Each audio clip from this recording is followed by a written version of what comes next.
Youth today are sold one path to a good life.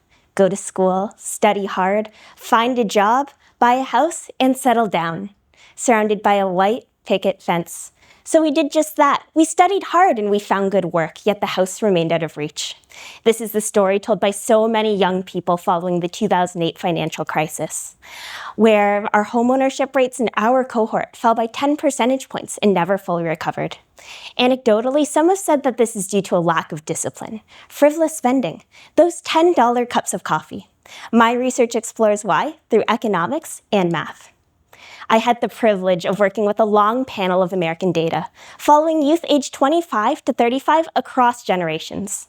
There I saw their spending habits, what they managed to save, their income, and homeownership status. My preliminary results showed that youth were struggling just to enter the housing market. Moreover, I found 3 key barriers to entry. First, the down payment was preventing youth from becoming homeowners. That 10 to 20% threshold was too high. Second, the house price was simply too high relative to income. Third, youth today are facing greater expenses.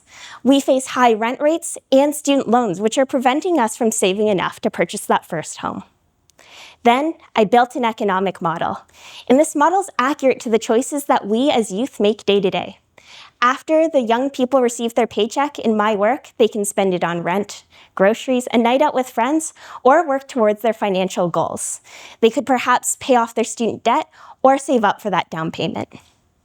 This model is important because it allows me to run simulations that tell the stories of youth in the housing market using math. And I found these results to be quite accurate. Super affluent young people who are high income earners could buy that house right away. Others save diligently into middle age, while the least fortunate struggle just to make rent. Then I used the model to test various policy. And it's important to quantify these results so that we see the impact of the work we're doing before we take on the cost of implementation.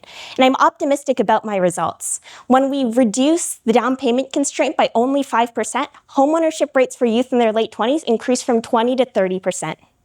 Moreover, when we make housing more affordable by reducing the expenses youth face and lowering house prices, youth enter the housing market at pre-recession rates dependent on age range and across most of the youth horizon.